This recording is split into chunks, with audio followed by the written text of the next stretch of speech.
7:35, taking another quick look at the radar. Showers from Jonesboro to Batesville to Little Rock east on 40 to Memphis. Pretty wet, and then Highway 67, 167 affected by the showers as well. And on the phone with us, our good friend Fred Ramey for Fred White and Blue this week. Good morning, Fred. Affected off of 67, 167. I'm about, probably 3 miles southwest of the freeway here, and yeah, it's pretty wet, Dale. Pretty wet. Yeah, I'm looking at the radar now. Pine Bluff south to El Dorado getting a lot of showers, and then I'll tell you what, the eastern half, basically the eastern half to eastern third of state, going to be pretty wet this morning, but it's moving pretty rapidly, it looks like. Yes, it is. Yeah, we're going to have some more later in the week, though. But yeah, it's pretty soggy right now around here, all over the state. Rained all night here, it seemed like. Yeah. So how's Fred? Fred's good. How's everything up on the hill? We're doing fine. Just plugging along. I hear you. Mm-hmm. I hear you. Well, Dale, I'm going to jump right into this morning. I usually like to do a lot of local topics, especially Arkansas topics. Sometimes we get on national stuff, but this is more of an international topic. And did you last week follow that election in Great Britain? No, I didn't, but I heard the Conservative Party came out on top. Yes, they did, and that's what I want to talk about. The Prime Minister David Cameron was reelected, and frankly, by an overwhelming margin. And the thing about it is, the polls, the polls are always accurate, Dale. Oh, yeah. The polls kind of had him going down in flames. But when all was tallied up, even he was surprised that he won by such a fairly wide margin. Mm-hmm. But basically what the British voters said is no thanks. What they had, the other offerings that they had, they said, no, we've tried that before. We're going to stay the course and stay with the Conservative Party, and they have done a fairly decent job. You got a lot of growth in Great Britain right now, and more so than some of the other first world economies over there. And there's some countries are not doing quite so well, but countries like Germany and others in that same France, Spain, some of those countries just don't quite have the growth that the British government has. So therefore, you can't say that Prime Minister Cameron has done that bad of a job.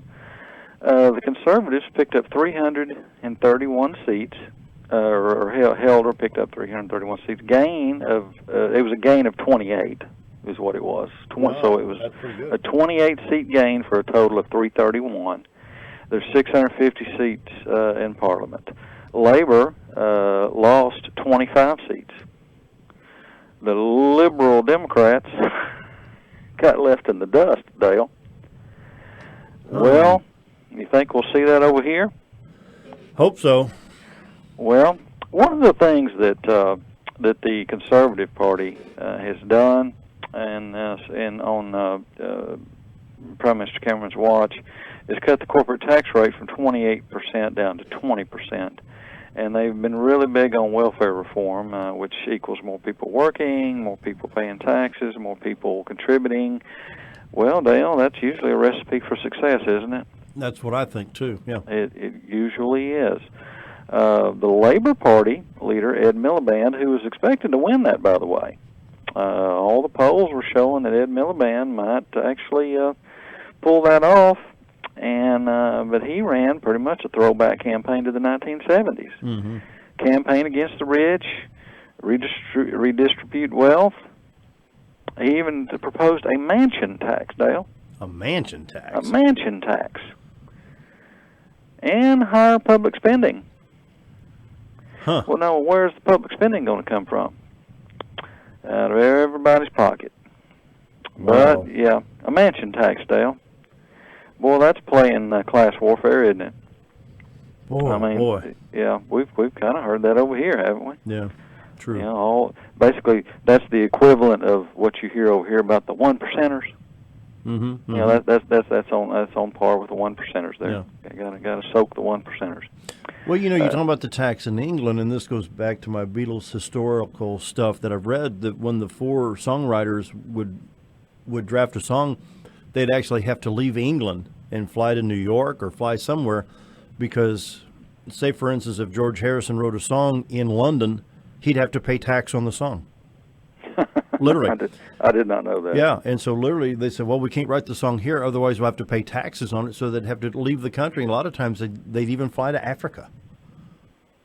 And most of the White Album was written in India because of the tax ramifications. You know, they came, oh, well, we wrote this while we were on vacation in India, so they couldn't claim the taxes. You know, Well, and that's in the late 60s, so I can just imagine what it's like now. Well, tax rates over here were pretty crushing at that time as well. That's right. 60s into the 70s and even into the early 80s when Reagan took office. What was the highest tax rate over here was in the 73% rate? Good lands. I believe it was. That's just unconscionable. And but you had a large portion of the political class in Great Britain who wanted to kind of turn back the clock to the 70s and to the higher taxes and to soak the rich and take from the working people and give it to the those who were politically disadvantaged, or whoever will vote for us. And this all sounds kind of familiar, doesn't it, Dale? Mm-hmm. Mm-hmm. Is this not what the Democratic Party's selling here? Mm-hmm. Well, I just wonder if we're going to have the same result. And voters went to the polls over there, and they voted for economic growth. And growth is the only way that you'll expand an economy, that you'll expand opportunities for everyone. And that's what the British people voted for. Mm-hmm. That's what most Americans want to see, is some growth. People are just really uneasy right now, Dale. And I've had more people that I've heard recently talking about the national debt than I have ever heard talking about it before. A lot of talk radio's talking about it, and it's got people talking out here saying, "My God, I don't know how our children are ever going to pay that back." And I don't see how the government is continuing to stay in business at the rate that they're racking up debt. Other than we're probably the most stable economy in the world, and they say a lot of other currencies and countries are in the same boat we're in. And when people flock to safety, they usually move into U.S. dollars and move into U.S. markets. Mm-hmm. So that's probably about the only thing keeping us going. But Dale, it is unsustainable. And all you hear from the Democrats are we want to expand these programs and add more programs, mm-hmm. Mm-hmm. and just pass out all kinds of largesse from dear old Uncle Sam on the taxpayers' back here, when we're about tapped out, Dale. Yeah. And I think that's what happened in Great Britain. I think the working people just said, because a lot of them, and I listened to the BBC, I believe it was Friday night when a lot of those results were coming in, mm-hmm. and they were saying, a lot of people, even people who had traditionally considered themselves supporters of labor or supporters of the Liberal Democrat Party, mm-hmm. said they voted conservative. There you go. But they didn't want to be identified. Oh, really? Yeah, a lot of them did. Yeah, because they said, they felt that the conservatives were right, but they just weren't willing to call themselves conservatives. But they admitted that they felt more comfortable with the conservatives in charge. Although many of them said they didn't really, even after 5 years, didn't really feel like they knew David Cameron. But and that's the problem now, Dale, that we have here. We have Republicans running for office that people say, well, I like them, but I don't really know them. Yeah. But I tell you, the Republicans in the U.S. should take note of this election across the pond. Redistribution has been tried, and it don't work. And it does not work. And it just continues the heavy taxation and heavy burden on the taxpayers, and the taxpayers are about to get fed up over here. And have you heard of a gentleman by the name of Douglas Holtz Eakin? I've heard of that name. Okay, why does that name he was sound familiar? During 0102, he was the chief economist of the President's Council of Economic Advisors. Then he worked for the John McCain campaign, and now he's president of the American Action Forum. You're talking about the president as in George Bush, 0102? Right. Yeah, I got you. And so he's now American Action Forum president. Now, I interviewed him, and it'll be broadcast on the 23rd. But he brought to light basically the same thing you're telling me right now about, that we recorded prior to the Great Britain elections. Mm-hmm. But he even brought to my attention, he says, Do you know that it's against the law to export American oil? And he says, think about it. If we could have that change, how many jobs we could create, keep oil prices low, and we would totally destroy the Middle Eastern economy because we have so much oil in reserve right now we can't pump it all, and they're holding back to keep prices high. Well, and he says if we started exporting, even if we exported 10 million barrels a day, he says we could crush the other economies in the oil market over there. Well, I'm not ever going to claim to be an expert on the oil markets. He's probably studied that a lot more than I have. Every time I try to study it, I get more confused by it. That's a very confusing market, and that trades on the world markets. So, and it's you just can't ever. It's kind of like any other commodity. It's hard to stay ahead of it if you don't follow it every second of the day. Mm-hmm. But yeah, I take your point, Dale. But yeah, I have heard that name, Douglas Holtz. What was Eakin, E-A-K-I-N, is president of American Action Forum. He holds a doctorate from Princeton in economics. Director, Congressional Budget Office, Chief Economic Policy Advisor, McCain, in 2008. See what else. Maybe I'm. Well, I don't hold a doctorate from anywhere, but I can see this train coming down the track here, Dale. Yeah, like a lot of people can. And when I visit with some of the politicians on the local and state and national level concerning Arkansas, I say, hey, these gas prices, we were as low as $2.09. In fact, I was in Murfreesboro, Tennessee, April 17, 18, 19, and I've seen gasoline $2.06, $2.09, $2.19, and now we're at about $2.36 here. Mm-hmm. Just that shot in the arm to bring it out of the $3.25 gallon bracket helps. Yeah, you can tell the difference.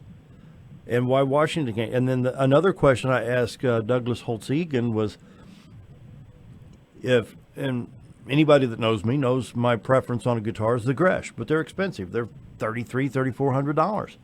Yeah. So I go write a check for it. What if I only have $1,100 in the account?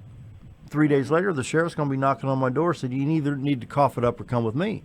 Yeah. And my question to this gentleman was, well, how can we give $40 billion in aid behind an earthquake when we can't feed our hungry, we can't educate our kids because, well, the funding's not there. And then look at our veterans, I know.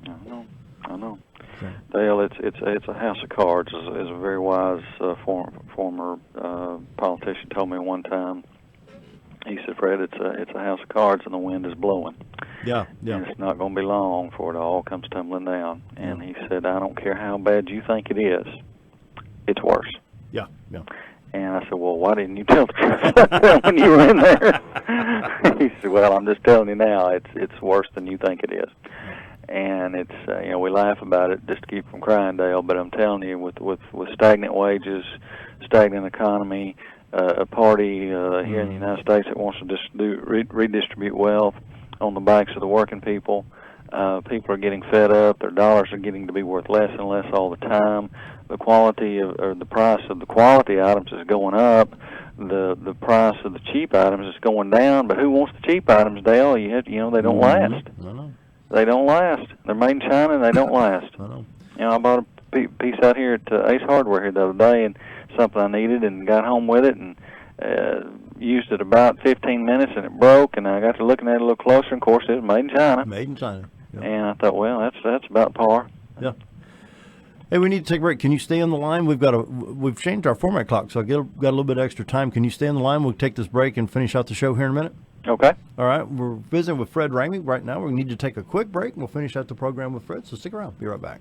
7:52, closing out the show with Fred Ramey on the phone. Fred, we've got 3.5 minutes. What do you got left there? Well, that's about it, Dale, that I had this morning. I was actually, interestingly enough, listening to your news break there, and that Holy Smokes barbecue is something I'm going to try when I come to Mountain Home. Ooh, let me tell you what, 3 of my 4 boys came in last week, and I ran over there and I said, I need to feed about this many people, and I tell you what, it was fabulous. Yeah. Well, I've heard that it is. I never have been by there, but I'm going to try it if I ever get up that way. Did you happen to look at the Arkansas Democrat and the highest paid officials in Arkansas? Dale, that's funny. I got that right here in front of me. Yes, I Look at the first two. Well, Yeah, yeah, I know. Football coach, $4 million. Basketball coach, 2.28. You know, Mike Anderson.